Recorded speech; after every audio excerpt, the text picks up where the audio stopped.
Əuzu billahi minəşşeytanirracim. Bismillahirrahmanirrahim. Deməli, bu ixtilaflar haqqında həqiqətən də insanı çox narahat edən, insanı çox məyus edən bir mənzərə ilə qarşı-qarşıyayıq. Təbii bu mənzərə demiş olduğumuz şey, elm tələbələrinin ortaya qoymuş olduğu və əməl etmiş olduğu və dolayısıyla da inanmış olduğu şeylərə insanları dəvət etməklə bağlı deyil. Yəni, bizim burada danışacağımız məsələlər, bir insan bir görüşü tərcih edib, və yaxud da bir şeylərə inanıb, inanmış olduğu şeylə əməl edir, inanmış olduğu şeyi insanlara anlatır. Bundan yana bir problemimiz yoxdur. Amma bu mənzərəni çirkinləşdirmək, amma bu mənzərəni elə bir hala gətirmək ki, insanların artıq Ramazana mı girdik, fitnəyə mi düşdük, bu şeyi bir-birindən ayırt etməyəcək bir hala gətirmək. Vallahi bu son bir neçə saat ərzində elə səslər eşitdim ki, elə insanlardan elə sözlər eşitdik ki, hardasa insanlar bir-birlərini söyəcəklər, insanlar bir-birlərini təhqir edəcəklər. Oldu mu yəni?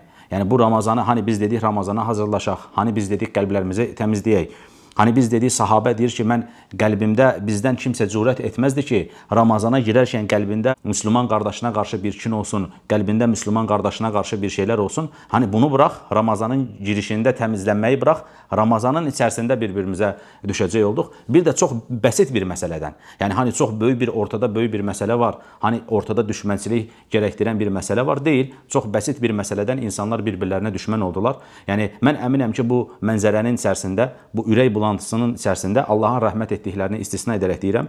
İnsanların Allahın kitabını oxumaq, Allahın kitabını anlamaq, hər kəs bir-birlərinin statusunu güdür. Mən həqiqətən o qardaşlarıma səslənmək istəyirəm, o müsəlman qadınlara səslənmək istəyirəm ki, hani bu qədər dərslər paylaşmağa həris idiniz, hani bu qədər siz elm tələbələrinin səslərini, elm tələbələrinin sözlərini paylaşmağa həris idiniz də, niyə bu günə qədər bunu görmədik?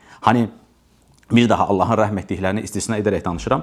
O tələbələrin yanında olan insanlar belə, siz bu günə qədər o tələbələrin səslərini paylaşmadınız, onların düzəltdiklərini, yazdıqlarını, paylaşdıqlarını paylaşmadınız da. Nə oldu da sizə birdən-birə gəldi Ramazanın ilk günündə bunu paylaşmaq?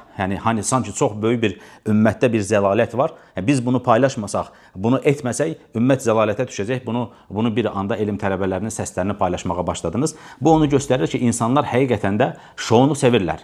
Oradan bir tələbə paylaşacaq, buradan bir tələbə paylaşacaq, oradan bilmən birisi bir söz deyəcək. İnsanlar bunu sevdiklərindən dolayı, bu mənzərəni gördükləri zaman bundan rahatçılıq, bir var insan Ramazanla rahatlaşır, Allahın kitabı ilə rahatlaşır. Bununla rahatlaşa bilməyən insanlar dolayısıyla başqa bir şeylə rahatlaşırlar və arada olan ixtilaf, arada olan mənzərə, arada olan iyrənc insanların bir-birləri haqqında istehza etmələri, bir kərə bir insanın qarşındakı insana istehza etməyə başlayıbsa, zaten onun anlayışında, onun əxlaqında, onun elmində, onun fəhm etməsində zaten bir kərə bir problem. İnsan Müslüman qardaşları ilə bərabər Ramazana daxil olur.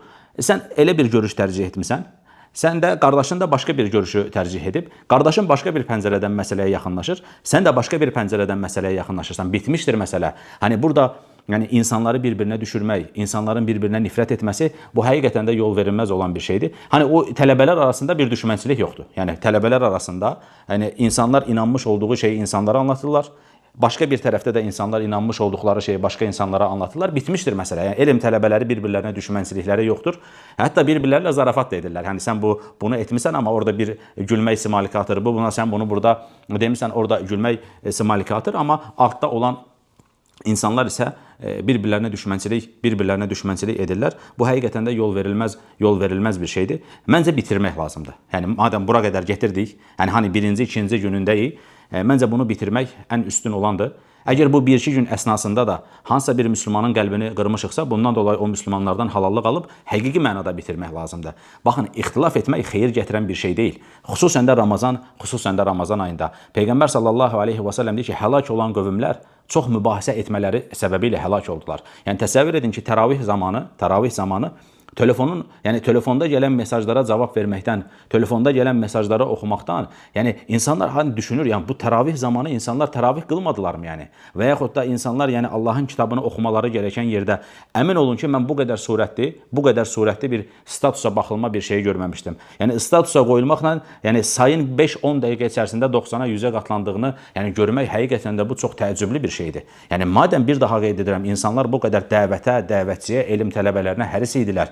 onların səslərinə, yazılarına o qədər faydalı işlərimiz oldu. O qədər o tələbələrin faydalı işləri oldu. Hansı birini paylaşmaqda bu qədər insanlar həris oldular? Həqiqətən bu da onu göstərir ki, bu insanların özlərindən olan bir şey deyil. Bu şeytanın oyunudur.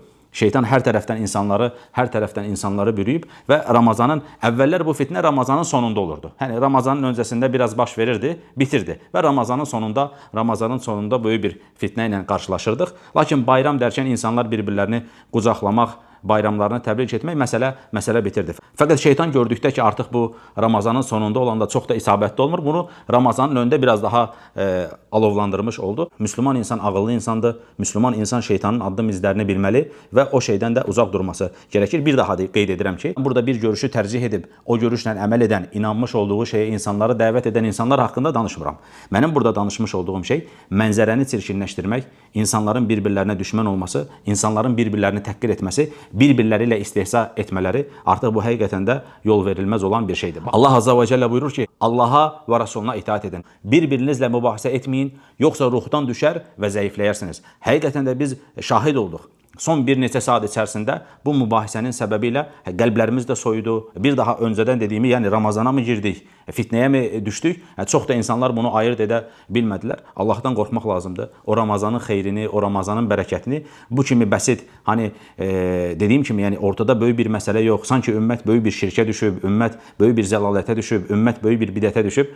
Mütləq bundan dolayı çox şiddətli olmaq lazımdır. Tutanlar tutmayanlara, tutmayanlar tutanlara bu şəkildə olan bir məsələ deyil. Bunun üzərinə bu qədər düşmənçilik etmək həqiqətən də isabətli bir yol deyil. Və həqiqətən bu ixtilafın sonucu olaraq insanların qəlblərinin necə qırıldığını, necə küskünlüyə düşdüklərinə şahid olmaq mümkündür. Nədən dolayı? Qarşıda olan insanların sözlərindən dolayı bir-birimizə istehza etməyəcəyik, ixtilaf etməyin ədəbini biləcəyik. Hani düşünün, sahabə arasında belə ixtilaf oldu, sahabə arasında. Məsələn, bunlardan birisi İbn Məsud Osman radiyallahu anhu ilə ixtilaf edir. Yəni gəlir sahabələrin arasına, Osman radiyallahu anhunun etmiş olduğu əməli mən deyir belə görmədim. Nə Allah Rasulundan, nə Əbu Bakırdan, nə Ömərdən belə görmədim deyir. Və sonra namaz vaxtı İbn Məsud gəlir Osmanın arxasında namaz qılır. Diqqət edin, insanlar deyirlər ki, ey İbn Məsud, sən danışdın, amma namaz vaxtı da gəldin, nə etdin? Osmanın arxasında, Osmanın yanlış görmüş olduğun bir əməl üzərində onun arxasında namaz qıldın. İbn Məsud deyir ki, əl-xilafu şərrun. İxtilaf etmək şərdir. Hani mən bu görüşü qəbul etmirəm. Bu görüş yanlışdır mənə görə. Mən Rasulullahdan belə görməmişəm, amma mənim ixtilaf etməyim, mənim insanları parçalamağım, mənim bu məsələdə insanlara müxalif davranmağım böyük bir şərrin qapısını açacaq. O zaman İbn Məsud deyir ki, həqiqətən deyir, ixtilaf şərdir. Bizə düşən şey nədir? Bir görüş ortaya qoyduq. Bir əməl üzərində olduq, insanları buna dəvət etdik, bitdi, bu qədər.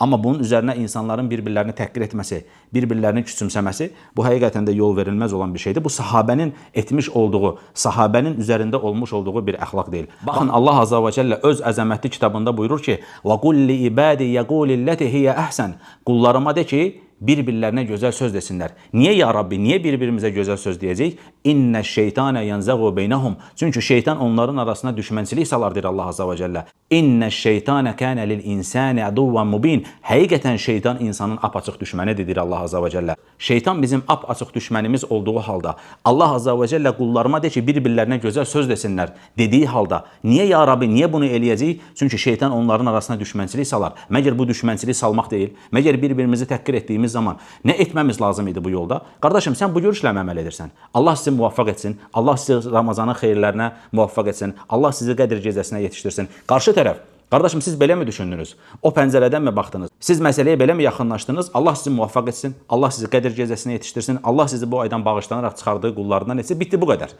İndi təsəvvür edin ki, insanlar bir-birlərinə bıraq dua etməyi, az qalab insanlar bir-birlərinə bəddua edəcəklər. Həqiqətən bu ixtilafın fikrini bilməməkdir. Bu ixtilaf etməyin ədəbini, ixtilaf etməyin fikrini bilməməkdir. Bir daha qeyd edirəm, elm tələbələri arasında belə bir düşmənçilik yoxdur. Amma o sıravi olan insanlar bir-birlərinə elə bir şəkildə düşmənçilik edir. Cüzləri nisbətində elm tələbələrini də düşmən etməyə çalışırlar. Lakin elmlə məşğul olan insanlar bu kimi düşmənçiliklərə düşməzlər deyə təmənni edir və Allahdan da bunu istəyirik. Və son olaraq buna da şahid olmuş olduq ki, demək ki, bizim müsəlman qardaşlarımız, bacılarımız istədikləri zaman elm tələbələrinin səslərini dünyanın dörd bir tərəfinə yaya bilərlər. Belə olduğu halda mübarək insanlar, yəni Allah Azza və Cəllənin dinindən danışanda, Peyğəmbər sallallahu aleyhi və səlləmin həyatından danışanda, tövhidi insanlara anlatanda, əxlaqi insanlara anlatanda niyə elm tələbələrinin səslərini dünyanın dörd bir tərəfinə yaymağa bu qədər hərislik göstərmirik? Demək ki, bunu edə bilirik. Bunu edə biliriksə, demək ki, bu bizim üçün də bəlkə bir fürsət olar. Madəm biz bunu bacardıq, yəni bir elm tələbəsi bir şey yazdı, bütün dünyaya bunu eşitdirdik, səs göndərdi, bütün dünyaya bu səsi göndərə bildik. Elm tələbələrinin dərslərini insanlara çatdırmağa, o xeyri insanlara ulaşdırmağa ki, o insanlar o dərsləri dinlədikləri zaman, o dərslərdən fayda çıxardıqları zaman sən də bundan əcr qazanırsan. Bu kimi ixtilafları insanların önünə sürdüyün zaman bir əcr qazanmaya bilərsən. Madəm ki, insanlarda belə bir bacarıq var imiş, bunu xeyrə yönləndirmələrini də onlara burada xatırlatmış olaq bu vəsilə ilə. Allah Azza və Cəllə ən doğrusunu bilir. Ümid edirəm ki, bitirmiş olduq. Ümid edirəm ki, son olar, nöqtə qoyulmuş olar. Bir-birimizə qarşı qəlbimizdə olan o kini, düşmənçiliyi təmizləyək. Şeytan bizi madəm oyuna soxdu, biz şeytanın oyunundan Allahın rəhməti ilə, Allahın yardımı ilə çıxaq və qardaş olmağa çalışaq. Allah hamımızı qardaş etsin. Belə bəsit məsələlərlə Allah Azza və Cəllə bizim saflarımızı, qəlblərimizi ayırmasın. Allah Azza və Cəllə ən doğrusunu bilir.